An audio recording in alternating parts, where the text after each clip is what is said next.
ponder on death, think about the death, থামেন, অনেক হয়েছে আর না।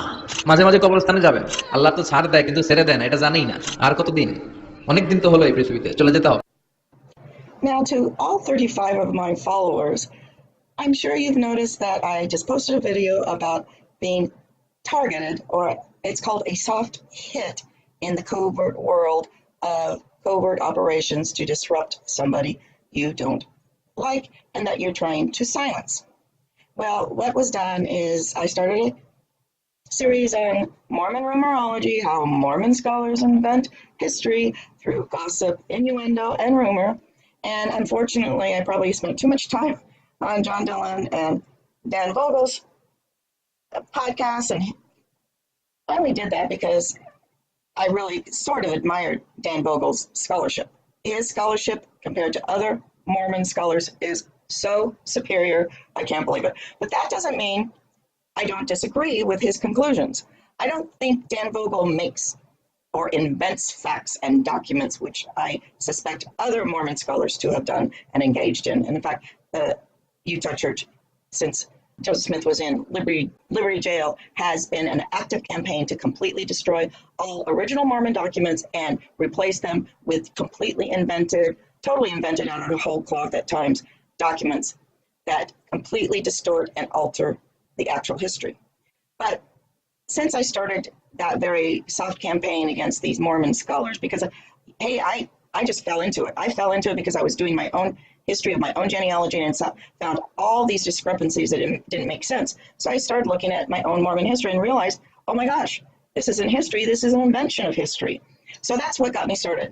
But since I started this with the Dan Boleyn and the Vogels, I've now been hit on my website with a soft disruption tactic, which is to associate my channel suddenly with all these Islamic terrorist channels. And this is a soft hit. It's illegal. Somebody's hacked it because the algorithm shouldn't be that way. And what this soft hit is trying to convey is somehow I visited these Islamic channels, because that's how the algorithms work. If you visit or you like videos, they will show up as your associated channel. So this Islamic channel, Muslim, whatever, was a soft hit of a disruption campaign. I will now introduce you to the authorized government training manual on covert disruption campaigns. Here is the online government training program to train online covert disruption operations. And they have a very pretty cover here. I'm not trying to impress you, but I'm Batman. And this is called The Art of Deception, Training for a New Generation of Online Covert Operations. Training for a New Generation of Online Covert Operations. In other words, what they're calling the art of deception is really that same old black magic called evil.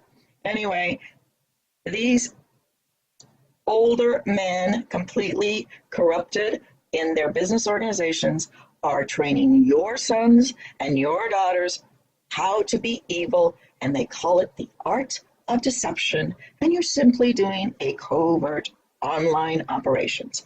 And so I had a soft online hit, because, as I said, I only have 35 followers, so I shouldn't be that important. But I will tell you, I have been a target since 1997 of these disruption and destroy campaigns. And I've had to deal with it, and since I'm an attorney, I can deal with it through the court system somewhat. Of course, all the judges are involved in this targeting and disrupting people's lives, simple people who simply want to do good. You see, doing good in a society that's economy is based solely on war, drugs, sex and child trafficking, and organ trafficking, you can't afford to have any good people, because the good people that want to do good is a threat to these covert evil operators. So how do they start out? Well, we want to build cyber magicians. Yes, most of these young men, such as I believe Dan Vogel, has been trained in stage magic, or it's called the sleight of hand. So let's go down and see what their key concepts of their religion is. And this is nothing but a religion based on satanic evil. This is a religion based on evil. That's all it is. Satanic, the traditional satanic evil, what we call satanic evil, emerged out of the Caucasus, which we used to call them gypsies, right? And I'm not using that pejoratively because I'm from a community which has quite a few gypsies, and they're very proud of their community. But their community, as all the police knows, their community is based on the art of the con. And so you'll have young male gypsy suitors to older wealthy females. You see them around town. I have been, when I'm in certain bars, a bartender will come up to me and warn me that the man that's pursuing me at the bar and buying me drinks happens to be a gypsy, and to watch out because, hey, just to be forewarned is to at least have a little bit of knowledge that you're being conned. It's not my radiant beauty that's attracting this young man. It's my older and a heftier pocketbook. Move down here, online human intelligence. Then we have a column for influence and info ops, and then we have the disruption and the CNA. And that's what, it includes professionalism, elegance, creativity on how to ruin someone's life. And my life has been completely disrupted. I've eked out a meager living, but a meager one at all, because this follows you around from town to town because the police are hooked into this, the judges, everybody. They know who their targets are, and you can't move towns in the U.S. Now, as an attorney, I not only had to deal with, here's the magic techniques and experiments on people, and they use these complex strategies, which involve like multiple people, and they coordinate it. And in fact, I have in court successfully pursued, on behalf of my clients, active disruption and destruction campaigns against them by their employers. And under workers' comp, I have been able to obtain between $10,000 and $25,000 in damages, and been able to prove these disruption campaigns by hard, cold evidence. And I will go through those particular cases in a later video, because I think it's important that people understand that there's so much information now about these covert operations to destroy good people's lives that you can pursue it in court these days, because these are government documents that show that the government is actually engaged in destroying simple people's lives. And this is called stalking. There's many ordinances against it. Oh, here's the magician, like Mr. Den Vogel. So here we've got magicians, the military, and intelligence. And I think this is particularly interesting when we're talking about the Brighamite Cochranite magicians, because here we have, well, they love Houdini. Of course, he was part of a government operation. Jasper Maskenline, I'm going to have to look him up. I don't know much about him. But here's John Mulholland, the big Mulholland wealthy industrialist in Southern California that owned all the water, and Chinatown the movie was done based on John Mulholland's activities here in LA. And of course, part of the dark underbelly of Mulholland was that he was involved in groups of secret societies in which they had sex with their own children and reproduced babies from their own daughters. The Faye Dunaway character had her father's daughter, and the daughter was really her, what did she say? My daughter is my sister and my daughter, because the father, Mulholland, had done his secret magical working on her and impregnated his own daughter. That's how disgusting these people are. But Mulholland was also an early Mormon. He was a Danite in Nauvoo. In fact, there's a street in Nauvoo named after Mulholland, and I believe it was Kathleen Kimball Melanakos that reported that Mulholland was one of the secret Danites in Nauvoo that wanted to kill everybody off in Nauvoo that didn't join their secret forces to destroy the good Mormon, Joseph Smith Mormons. And these were the disruption agents in Nauvoo. Their children now, which is probably the Vogels and the Mullen and the Kimballs, they're carrying on the same disruption by writing false history. So you've got to learn about dissimulation, hide the real, what's real in life. You must hide it through masking, through repackaging, through dazzling. And you mask things by concealing them. This is the Mormon rumorology historians. They mask things, they conceal the truth, they repackage it in new books like this new counterfeiting book by Kathleen Melanakos. And then we dazzle you with so much information, which is completely illogical. Kathleen Melanakos, whatever her name is, Kathleen Kimball, Heber C. Kimball's offspring, provides so much information about counterfeiting and proves everybody was a counterfeiter, except there's no proof that the Smiths. She just smears the Smiths through what they call that old trick of association. Joseph Smith was in Oh, he was in New Hampshire one time, and oh, there was a counterfeiting operation in New Hampshire. Therefore, the Smiths were counterfeiters. And then you mimic, oh, and you invent things, and they've got this military thing going on. And a decoy. Whoa, it's a lizard. Yeah, you must learn all of this. And they trained our sons in this. Children will disclose things that they don't understand they're disclosing. So throughout the years, I've picked up on this training that my son went through in Salt Lake. He would attend these meetings at people's houses, and he would be trained in this information. And there's usually some agent that, if it's a biking community, then the agent that has been trained in this kind of, what shall we say, covert operations to do evil, they go and they make friends with all the younger bikers, and then they start having meetings, and the older man will be there as the wise teacher, but he'll teach them all these things. This has been implemented in our local societies through basically anyone who's on disability or is retired, or children, teenagers. They will pay them on a contract basis. This was revealed through a whistleblower who worked with InfraGard. They use InfraGard as their contractor. And what they do is they will pay people $15 an hour to receive messages. And the message will say, oh, the target is now in Home Depot on row 5. If you take a picture of the target and swarm the target, we will pay you $15 an hour until we tell you to call off. So what happens is, for example, I'll be in, let's say, this is always a funny one. I'm in a completely female womanly store, like Home Goods or something. It's only got appliances and bedding. And suddenly I'm being followed around by these two skateboarders, like 17-year-old or 16-year-old skateboarders. And they're going around and they're following me and they're handling the things as I go. And finally I turn around and I try to engage them because I know that they've got to take pictures of me. And I try to engage them, and they get all nervous, and finally they'll go away once I start to ask them questions like, oh, what's your job, and how much do you get paid, and do you have a paper route? Anyway, so then they can use email, web pages, blogging, LinkedIn, and Facebook to target you and harass you and cause disruption in your life. And many of these online alternative commentators, such as one of my favorite I love to listen to, is Lift the Veil. He was targeted, and he became very distraught because his father was being contacted by these covert agents. I mean, they're silly children, really, but they're being paid $15 an hour to target people by NSA. So here we've got, we've got the magician with the cups and the P. Can you figure out where the P is under the 3 cups? Sleight of hand. All of this looks like very Venetian. They love their Venetian mask.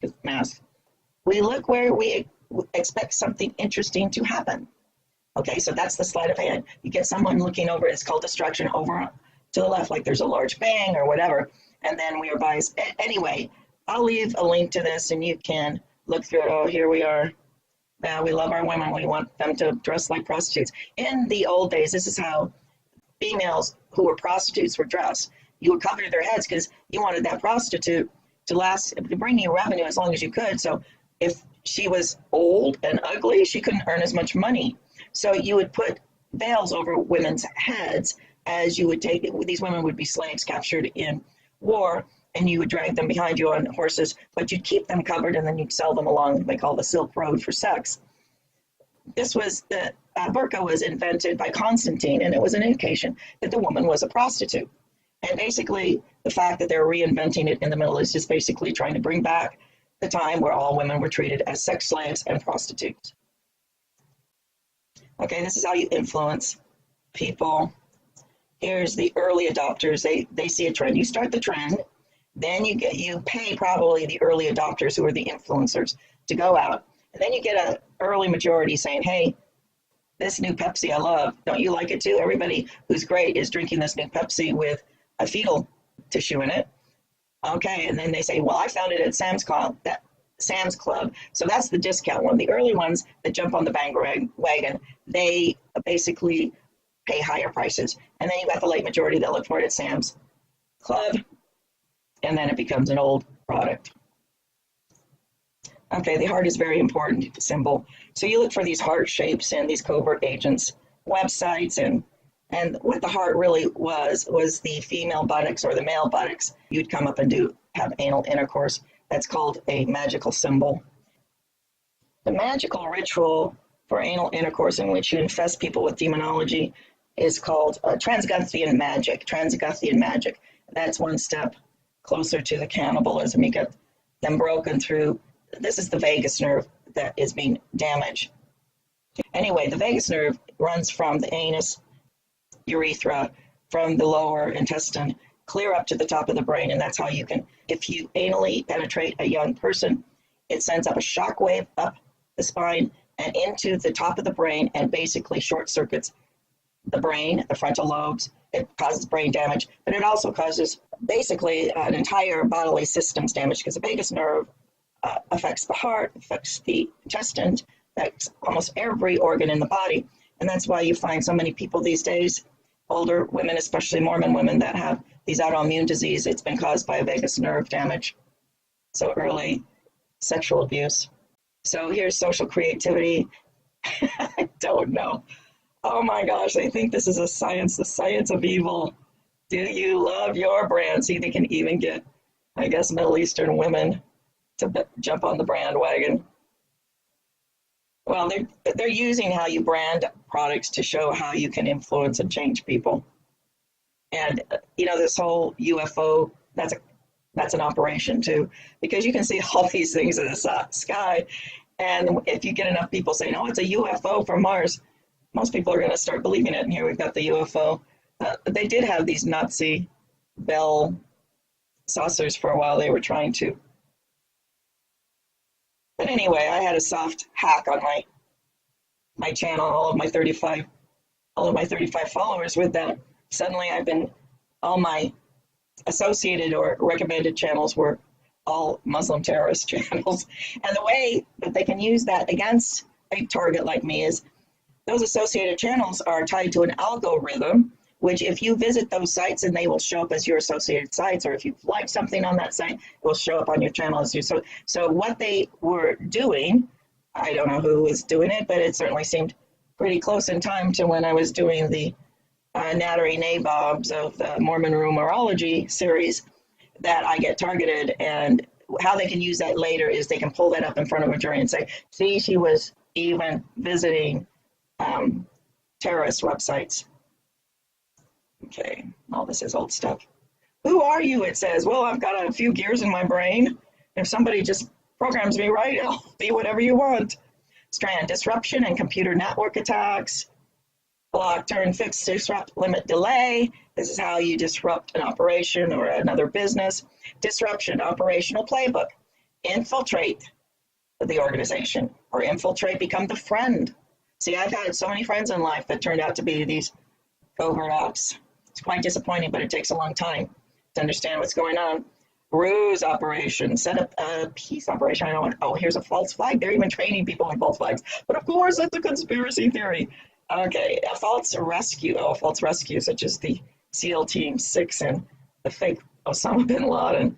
A disruption, sting operation. Identify and exploit. Anyway, this is a training manual, a government training manual. And when you realize that 30% of people are employed by government, 30%, 40% at least in some form of military contract situation, such as Lockheed or these military contractors, 60 to 70% of the people you see in life have been trained in this covert disruption and destroy techniques. So you can't really, that's why I've never been able to trust anybody in the last 60 years, because someone that comes up and acts like they're your friend most likely has been sent in to disrupt your life. And they even use Teller, who's their stage magicians, but they're covert operators.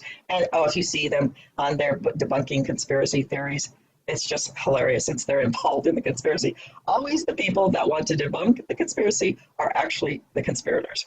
So anyway, this is by J.T. Rigg, and of course we've got that famous unrigged campaign by Robert David Steele. Oh my goodness, what a covert operator.